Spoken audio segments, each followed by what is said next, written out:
1,000 কোটি টাকার match India Pakistan, যেটা এই মুহূর্তে সত্যি কথা বলতে ইতিহাস বিক্রি করেই খায়, ইতিহাস বিক্রি করেই টিআরপিটা জেনারেট হয়। দুই দেশের রাজনৈতিক যে পরিস্থিতি আছে, মানে মাঠের বাইরের যে রাজনীতি আছে তার পার্সপেক্টিভ থেকে কেন্দ্র করে সেটার ব্র্যান্ড ভ্যালুটা বাড়ে, কিন্তু মাঠের ক্রিকেটে, আবারও বলছি, মাঠের ক্রিকেটে পাকিস্তান ন্যূনতম প্রতিদ্বন্দ্বিতাও ইন্ডিয়ার সঙ্গে করতে পারে না। এবং পুরো বিষয়টা আসলে অনুমিতই থাকে যে ইন্ডিয়া পাকিস্তান যখন বড় আসরে মুখোমুখি হচ্ছে তখন ম্যাচের রেজাল্টটা কেমন হবে। হ্যাঁ, 2021 টি-20 বিশ্বকাপে একটা ব্যতিক্রম ঘটনা ঘটেছিল, সেটা আমার কাছে মনে হয় যে এটা এক ধরনের ফ্লুকই ছিল। কারণ মাঠের ক্রিকেটে, আবারও বলবো আমি, যে মাঠের বাইরের ব্যাপার না, মাঠের বাইরে তো বিভিন্ন বিষয় নিয়ে আলাপ আলোচনা চলে, সেখানে একজন আরেকজনকে ব্যাশিং করা চলে, মাঠের বাইরের কূটনৈতিক যে পলিটিক্স আছে সেটার এক ধরনের বিষয় চলে, কিন্তু মাঠের ক্রিকেটে পাকিস্তান ইন্ডিয়ার সঙ্গে ন্যূনতম প্রতিদ্বন্দ্বিতা আসলে গড়তে পারে না। এর তুলনায় মনে হয় যে বাংলাদেশ ইন্ডিয়া ম্যাচের প্রতিদ্বন্দ্বিতার জায়গাতে ইন্ডিয়া পাকিস্তান ম্যাচের প্রতিদ্বন্দ্বিতার চাইতে বেটার থাকে বা বেশি থাকে। সত্যি কথা বলতে ব্যক্তিগত ব্যস্ততার কারণে ইন্ডিয়া পাকিস্তান ম্যাচের একটা বলও দেখতে পারি নাই, একটা বলও লাইভ দেখতে পারি নাই। তবে পরবর্তী সময় আজকে সকালে পুরো ম্যাচটা যেহেতু রেকর্ড করা ছিল, পুরো ম্যাচটা দেখেছি। এবং এই ম্যাচটাতে পাকিস্তানের সত্যি কথা বলতে পরিকল্পনার ঘাটতি, হ্যাঁ একটা ব্যাপার তো একদম মাঠের ক্রিকেটের ক্ষেত্রে সত্য, সেটা হচ্ছে ইন্ডিয়ান ক্রিকেট মাঠের ক্রিকেটে এশিয়ান লেভেলটাকে ছাড়িয়ে গেছে বহু আগেই, কিন্তু ন্যূনতম প্রতিদ্বন্দ্বিতার জায়গা যেটা, সেটা পাকিস্তান আসলে গড়ে তুলতে পারে না। তার পেছনে অন্যতম বড় কারণটা পাকিস্তান টিমের পরিকল্পনার ঘাটতির জায়গাটা, রেকলেস ক্রিকেটের জায়গাটা, এবং সবচেয়ে বড় পরিকল্পনার ঘাটতি। দেখেন, আমি যদি বিশ্লেষণ করার চেষ্টা করি, আজকে সকালে আমি যতটুকু দেখেছি হাইলাইটস, আমি পুরো ম্যাচই দেখেছি পাকিস্তানের ব্যাটিং ইনিংস, সেই জায়গাটাতে একটা বিষয় উল্লেখযোগ্য, সেটা হচ্ছে কলম্বোতে বা শ্রীলঙ্কার মাটিতে আমরা একভাবে ব্যাটসম্যানদেরকে আউট হতে দেখেছি ম্যাক্সিমাম নাম্বার অফ ওকেশন, সেটা হচ্ছে ক্রস ব্যাটেড শট খেলতে গিয়ে।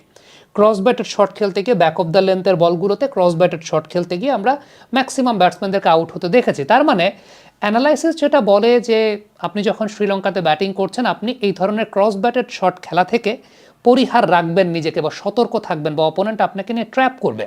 দেখবেন সাহেবজাদা ফারহান কিন্তু সেই ফাঁদেই পা দিয়েছেন। তাকে যে লেন্থে বোলিং করা হয়েছিল, আউটসাইড অফ স্ট্যাম্প বল করা হয়েছিল, ওই বলটা হয়তোবা তিনি পরিকল্পনা অনুযায়ী অফসাইডে একটা স্কোয়ার ড্রাইভ করতে পারতেন, কিংবা একটা স্কোয়ার কাট করতে পারতেন। তিনি যে কাজটা করেছেন, ক্রস ব্যাটেড শটটা খেলেছেন ওই জায়গায় বলে। দেখেন, এটা কিন্তু প্রমাণ আছে, প্রমাণ আছে বলতে গেলে আমি যে বিষয়টা আপনাদেরকে দেখালাম এতক্ষণ ভিডিওতে, যে এই মাটিতে আমরা যেমনটা দেখতে পেয়েছি এই ওয়ার্ল্ড কাপে ম্যাক্সিমাম ব্যাটসম্যানরা তারা যখন ক্রস ব্যাটেড শট খেলতে গেছেন, ক্রস ব্যাটেড শট খেলতে গিয়ে তারা আউট হয়েছেন। এবং সেই অ্যানালাইসিস থাকার পরও ডেফিনেটলি পাকিস্তান টিমের কাছে আরও বেটার অ্যানালিস্ট আছেন এবং তারা আরও বেটার অ্যানালাইসিস করেছে, বাট এটা ওই যে ব্যাটসম্যানদের প্রেজেন্স অফ মাইন্ডের জায়গাটা, তারা সেই জায়গাটা মেনটেন করতে পারে নাই। দ্বিতীয়ত যে বিষয়টা উল্লেখযোগ্য, সেটা হচ্ছে বাবর আজম, তিনি যেই সময় যেই বলে যে শটটা খেলেছেন, ওই বলটাকে সুইপ খেলার মতো বল। বাবর আজমকে আপনি তার ক্যারিয়ারের প্রাইম টাইমে যখন চিন্তা করেছেন, ক্যারিয়ারের প্রাইম টাইমে বাবর আজম যে সময়টাতে আসলে একটু মডারেট পেসে ব্যাটিং করেন, ওইটাই তার স্ট্রেংথের জায়গা। বাবর এটাকে ড্রাইভ করবেন, 1 রান খেলবেন।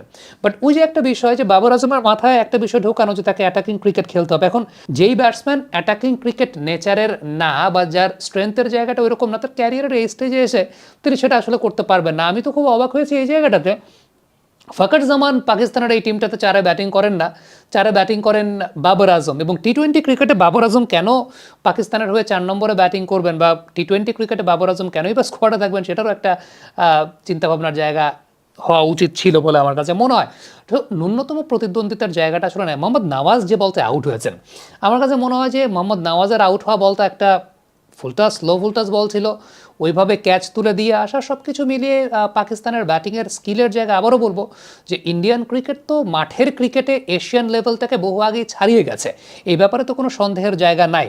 আমরা যখন কথা বলি, আমরা মাঠের বাইরের পলিটিক্স নিয়ে অনেক কথাবার্তা হয়তো বা বলি, মাঠের বাইরের পলিটিক্যাল সিনারিও নিয়ে অনেক কথাবার্তা বলি, বা মাঠের বাইরের ডিপ্লোম্যাটিক জায়গা থেকে যে ইন্ডিয়ানরা যেইভাবে আইসিসিকে নিয়ন্ত্রণ করে তার একটা আধিপত্য বিস্তার করার চেষ্টা করে, সেটা নিয়ে আমরা কথা বলি। কিন্তু ইন্ডিয়ান ক্রিকেটের মাঠের ক্রিকেটের তাদের যোগ্যতা নিয়ে তো আসলে কারো কোনো প্রশ্ন বা কারো কোনো প্রসঙ্গ থাকার কথা না, বা সেটা কেউ কখনো এই ব্যাপারে মন্তব্য করবে না। যে মন্তব্য করবে সে ক্রিকেট খেলাটাই বোঝে না। কিন্তু ফ্যাক্টের জায়গাটা হচ্ছে যে ন্যূনতম প্রতিদ্বন্দ্বিতার জায়গা, ন্যূনতম প্রতিদ্বন্দ্বিতার জায়গা তো আসলে পাকিস্তান গড়ে তুলবে, সেই ন্যূনতম প্রতিদ্বন্দ্বিতার জায়গাটাও পাকিস্তান গড়ে তুলতে পারে না। অথচ এই ইন্ডিয়া পাকিস্তান ম্যাচ নিয়ে আসলে কত কিছুই না ঘটে যায়, সেটা পুরোপুরি আসলে ইতিহাস বিক্রি করে খাওয়া। আপনি দেখবেন যে ইন্ডিয়া পাকিস্তান ম্যাচের মানে গুরুত্বটা এতটা থাকে, বা ইন্ডিয়া পাকিস্তান ম্যাচের ভিউয়ারশিপের জায়গাটা এতটা থাকে যে শুধুমাত্র এশিয়া কাপে ইন্ডিয়া পাকিস্তান ম্যাচেই রিজার্ভ ডে থাকে। ইটস বিকজ ওই যেটা বলছিলাম যে ওই যে হাইপ, একটা প্রি হাইপ। কিন্তু মাঠের ক্রিকেটে সেই হাইপের প্রতি একটা রেসপেক্ট প্রদর্শন করাটাও তো আসলে পাকিস্তানি ক্রিকেটারদের দায়িত্বের মধ্যে পড়ে, বাট আনফর্চুনেটলি তারা সেই জায়গাটা একেবারেই করতে পারেন না। বোলিংয়ের পয়েন্ট অফ ভিউ থেকে যদি আমরা বলি, তাহলে বোলিং প্ল্যানের যে ভুল, সবচেয়ে বড় যে ভুলটা, যে উসমান তারিক এই ম্যাচের আগে সবচেয়ে বড় এক্স ফ্যাক্টর। উসমান তারিক আপনার অ্যাটাকিং বোলার, উসমান তারিককে ব্যাটসম্যানরা শট খেলতে গিয়ে আউট হবে, উসমান তারিককে অ্যাটাকিং অপশনে ব্যবহার না করে তাকে ডিফেন্সিভ অপশনে ব্যবহার করা হয়েছে শেষের দিকে রান আটকানোর জন্য।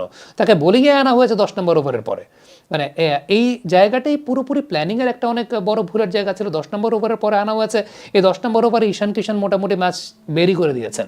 সো সব কিছু মিলিয়ে ইন্ডিয়া পাকিস্তান ম্যাচ আমি যদি চিন্তা করি যে গেল 5-7 বছর ধরে মানে জেনজি যারা আছেন তারা তো ইন্ডিয়া পাকিস্তান ম্যাচের মাহাত্ম্যটাই বুঝবেন না এই কারণে, কারণ আমরা আমাদের সময় যে ইন্ডিয়া পাকিস্তান ম্যাচ দেখেছি, আমরা এরকম স্কুলে যাওয়া বাদ দিয়ে দিতাম ইন্ডিয়া পাকিস্তান ম্যাচের জন্য।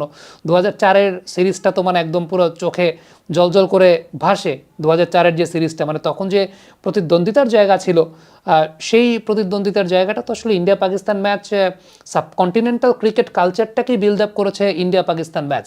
কিন্তু এখন যাদের এত বছরের ক্রিকেট হিস্ট্রি, আমরা তো ধরে নিই যে আমাদের ক্রিকেট হিস্ট্রি মাত্র 25 বছরের। সো আমাদের ক্রিকেট হিস্ট্রিতে আমরা উঠলামই বা আসলে কবে, আমাদের নেমে যাওয়া বা আমাদের ক্রিকেট ধ্বংস হবে কবে? কিন্তু পাকিস্তান সত্যিকারের অর্থে তাদের এত বড় ক্রিকেট লেগেসি, তারা এত মানে দীর্ঘদিন ধরে ক্রিকেট খেলছে, তাদের এত যেটাকে আমরা বলি যে গোল্ডেন পিরিয়ড বা গোল্ডেন টাইম, তাদের তো অনেক বড় ক্রিকেটিং হিস্ট্রি। সেই জায়গাটা থেকে লাস্ট 10 বছর যদি আমরা চিন্তা করি, যে পাকিস্তান ক্রিকেট কিন্তু একেবারেই ইন্ডিয়ার সাথে প্রতিদ্বন্দ্বিতা করে মানে উঠতে পারছে না। উল্টো আমি সেই জায়গাটা আবারও বলবো, উল্টো আপনি যদি কম্পিটিশনের কথা চিন্তা করেন, ইন্ডিয়া বাংলাদেশ ম্যাচের কম্পিটিশনটা আরও বেটার কম্পিটিশন জেনারেট করে। ইন্ডিয়া বাংলাদেশ মানে আমি ক্রিকেটীয় ব্যাটেলের কথা বলছি, আমি রাজনৈতিক ব্যাটেলের কথা যাচ্ছি না। রাজনৈতিক জায়গা থেকেই ওই রাজনৈতিক ব্যাটেলের কারণেই ইন্ডিয়া পাকিস্তান ম্যাচের খেলার মধ্যে প্রি হাইপটা ওই রকম জায়গাটায় থাকে। বাট দ্য ফ্যাক্ট ইজ, আমার কাছে মনে হয় যে খেলার মাঠের ক্রিকেটে ইন্ডিয়া পাকিস্তান ম্যাচ এটা শুধুমাত্র এখন ইতিহাস বিক্রি করে খায়। কমেন্ট বক্সে আপনাদের মন্তব্য মতামত জানতে চাইব।